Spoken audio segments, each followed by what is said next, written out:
Jur-E's manifesto covers a huge range of topics. Looking for details that don't add up will be like trying to find a needle in a haystack. I'll divide the reports into 2 piles. You take one, I'll take the other. When we're finished, we'll put our heads together. Officially, the assessment is already over, and I'll be expected to announce the results before long. So we have to get to the bottom of this as quickly as we can. Yikes! We better hurry! Whatever else Uncle Tien might think of Jur-E, the fact remains that he's one of his favorite students. Any evidence he's left is not going to be immediately obvious.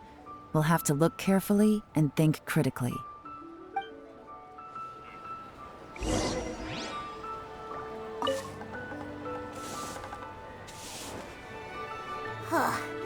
Even though Yelan took half, this is still a lot to get through. Well, we gotta start somewhere.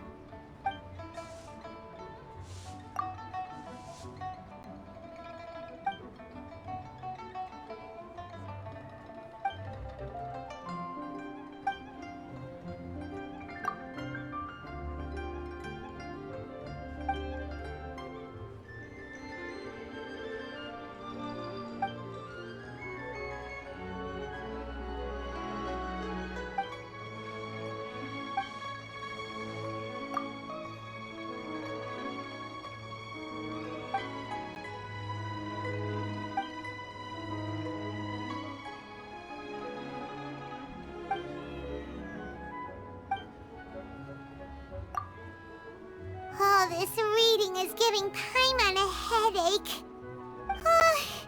Let's take a break.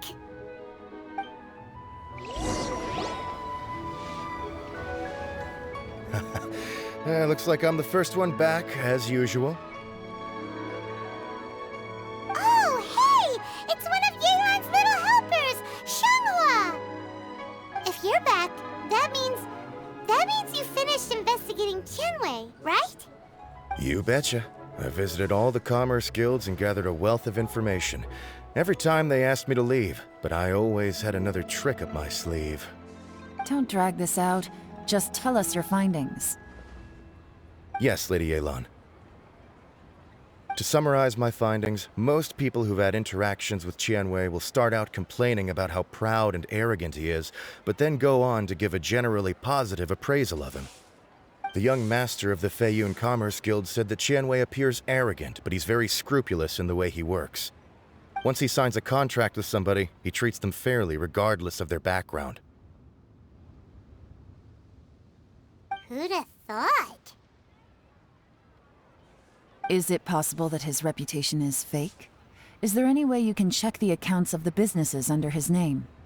In theory, that should be very difficult, but here's the thing. I asked around and found out that almost all of Tianwei's accounts are open to the public. Where he buys from and sells to should be confidential business information, but he doesn't seem interested in protecting it at all. Tianwei often sees business opportunities that others don't, but once he's made enough mora off of it, it's like he gets sick of it and releases all of his trade secrets. It's like he wants people to know that they still can't beat him, even if he shares all of his secrets. The fact that someone like that can still make mora is pretty infuriating when you think about it. What a strange guy. It's like he's not doing business to make mora, but instead... to validate his theories. No wonder his manifesto contains so many insights. It's all the result of his first-hand experimentation. I'm back! Huh? How come you're here? Why do you think? Obviously, because I possess superior skills and am always one step ahead of the competition. Well, when you're the competition, at least. You... Ugh, whatever. I'm not getting into an argument with you. If I hadn't had something else to take care of on the way, I would have been back long before you. Lady Yelan, I have finished investigating Mingbois. Well, we're all ears. The Ministry of Civil Affairs says that Mingbois struggles to get his words out when he gets nervous, especially when he's chatting with strangers. But after a few days of getting to know him, you can pretty much have a normal conversation with him. On the whole, the feedback from the Ministry of Civil Affairs was very positive. He always considers the things that everyone else overlooks. In your opinion, was the Ministry of Civil Affairs' appraisal of Mingbois at all exaggerated? I don't believe so. Mingbois is someone who has slowly but surely earned the reputation he has today. According to Miss Yu, the ministry often gets Mingbois to take a final look at projects before they're implemented. People feel much more confident in something if it has his stamp of approval. Oh, and also, there was once someone in the ministry who was lying and cheating to try to advance their career. Mingbois gave them the scolding of a lifetime. Apparently, he can be terrifying when he loses his temper. I haven't seen it for myself, though. Whoa, that's hard to imagine. Like I said before, things are not always as they appear. Ah, so that's what you meant by that. I'm starting to get it now. Thank you both. You're free to go now.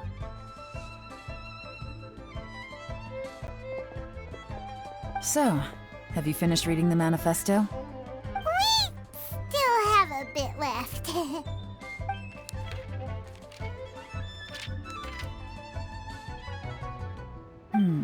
I can't see any immediate problems looking at the individual entries. The only one that strikes me as a little unusual is the Cheongshu Pool redevelopment plan. Cheongshu Pool has always been home to many secrets. Plus, Ajdaha once wrought havoc there, so there are even more secrets buried deep underground. At some point, a rumor began to go around that there is great treasure buried beneath Cheongshu Pool. A long time ago, with the approval of the Qixing, a mining team conducted an exploratory excavation there. So, did they find any treasure? None. The ruin was completely impenetrable. The only way they could have gotten through the solid rock would have been by blowing it open with a special kind of explosive. The technology wasn't mature enough at that time, so the excavation project was shut down and the treasure became a mere legend. Zhi-Yi's manifesto focuses on solving problems, and this treasure hunt seems extremely risky. It seems out of step with the rest of his plans. Still, this one fact alone doesn't tell us much. Everyone wants to get their hands on this treasure. The treasure hoarders, the Fatui, even local Liyue factions. Did you find anything? Excavation? Project? Treasure? Did we read anything similar in our half of the manifesto? Oh yeah! Zhi-Yi said the Blackcliff Forge workers should get right of first refusal if any suitable projects come up. Did he now? Well, that makes everything much clearer. So Zhi-Yi wants the Blackcliff Forge to excavate the treasure of Cheongshu Pool. Does that mean the Blackcliff Forge is Zhi-Yi's secret supporter? No, not likely. I've looked into the Blackcliff Forge before. They aren't involved with any powerful factions at present. They do possess some specialized explosives, but it would seem more trouble than it's worth to put so many resources into a risky project like this. Still, since the clues are pointing toward the Blackcliff Forge, we should see where they lead. We may well find something new. Shenwei and Mingbo both turned out to be completely different than what we thought. What about Zhi-Yi? Is there another side to him too?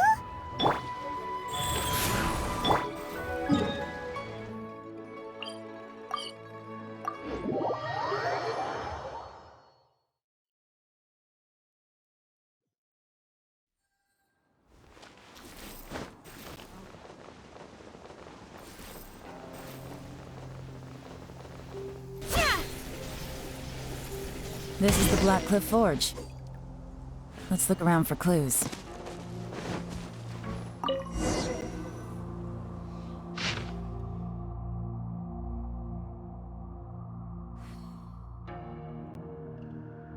What's this? A diary? From the back, it looks like a ledger, but it seems they also use it as a site log. We don't know who wrote it, but it's interesting, don't you think? These newcomers, who could have sent them? You think they're suspicious? Yes. Look, it says right there, one of them's already been promoted to team leader. At this rate, by the time the Qingshu Pool redevelopment plan is ready to roll, they'll be the technical backbone of the team. That'll give them the chance to take a lot of liberties. They can copy any secret texts or steal any treasure they find underground. Imagine if we didn't suspect anything. By the time Jur-E recommends the Blackcliff Forge for the excavation project, at most we would maybe do a fresh background check on the place. No red flags if all they did was change some key staff. And even if we decided to vet the staff individually, they'd have had more than enough time by then to come up with fake identities. That's the advantage of planning this far in advance. It was a clever move.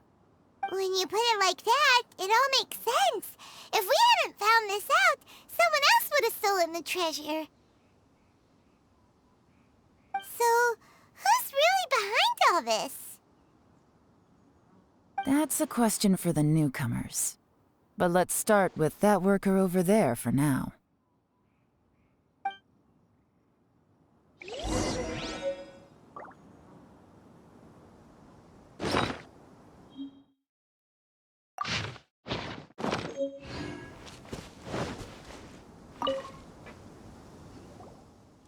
Excuse us. We want to ask you about the newcomers.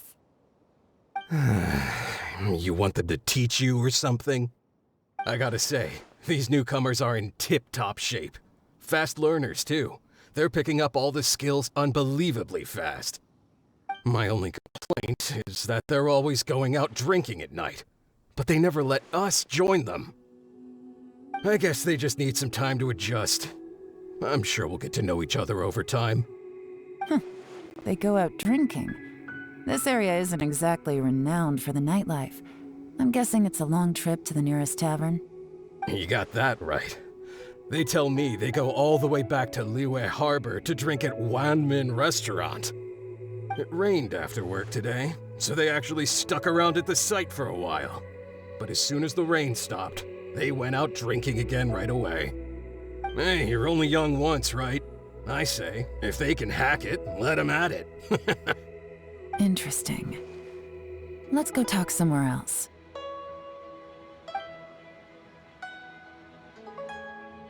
Looks like our hunch was on the Mora. These newcomers are very suspicious. Drinking in Liyue Harbor, huh? Some cover story. I'll wager they've been going to intelligence updates. Good thing it rained today. It means they'll leave footprints. I doubt they'd give themselves away that easily, but let's follow them and try our luck.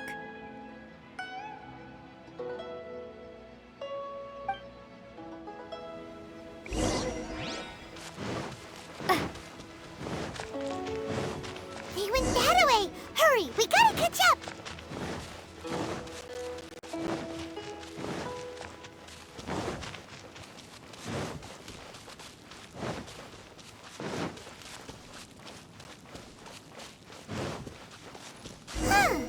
These footprints are heading towards Liyue Harbor.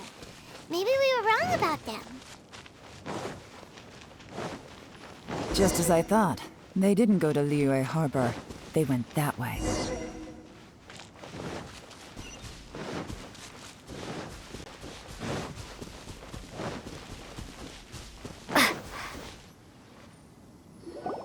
The footprints stop here. But, judging from the direction, I'm guessing their destination was that abandoned house.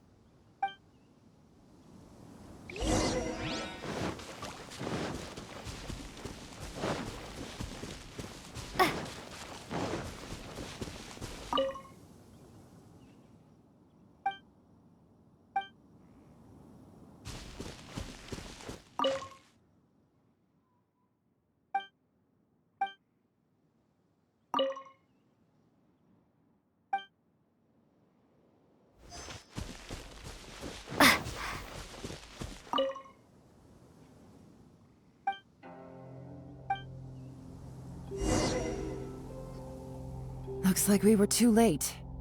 This has gotta be where the newcomers rendezvous with whoever they're working for. But all the evidence has been destroyed. Look at these ashes. Someone was burning documents not long before we arrived. Could there be anything left?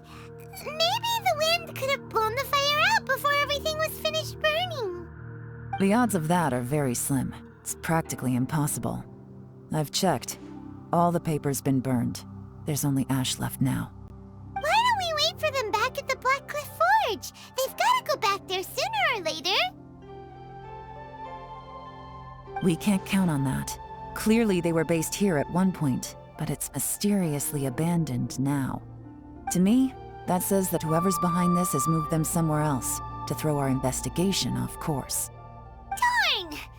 Guess this is where our trail runs cold. Make no mistake, the purpose of our trip wasn't to find any solid evidence. We just need to figure out who's behind Jur-E. I smelled something peculiar the moment I came in. Those newcomers probably thought they'd be safe as long as they burned the letters. But what they failed to consider is that paper and ink from different regions produce different odors when they're burned. Really? Paimon can't smell anything. Do you smell anything? There is a certain place with a freezing cold climate where there's nothing but ice as far as the eye can see. Some wealthy people there put floral fragrance in their ink as a way of injecting a little romance into their writing. When that fragrant ink is burned, this is the exact odor that it leaves behind. Exactly. The evidence will soon be blown away by the wind, so it's nothing we can arrest anyone with. But it's all I need. Now I know who we're dealing with. I can plan our next move. Lady Yelan! Oh, thank goodness I finally found you. I thought I'd never see you again. Who are you? Don't be alarmed. This is Upei. He's Wenyuan and Shanghua's colleague. I sent him to look into Jur-E's regular contacts. Since Jur-E likes fishing, Upei thought he might know some of the fishermen and sailors, so he took a boat out to sea to ask around. I left him a note at Yanshang Tea House telling him to look for me at Black Cliff Forge when he got back. If there'd been an ambush waiting for us there, it means we'd have had some backup. So, what did you find out at sea?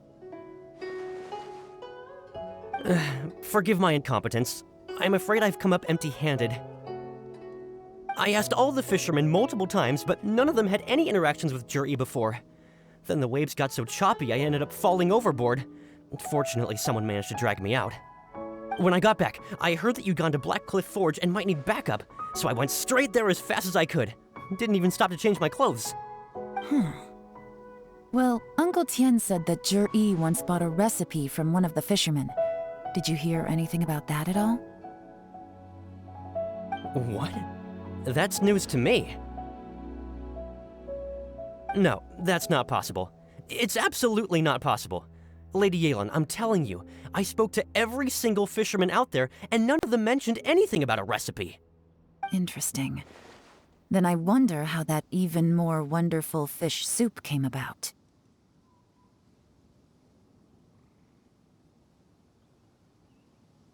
Fish soup? What fish soup? Nothing.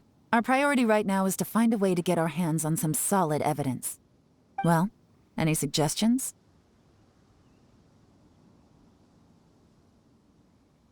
Not a bad idea. Upei, what do you think? Honestly, I've already tried following Jur-E, but the guy's too cautious. Never meets with anyone suspicious. Okay, so tailing's out.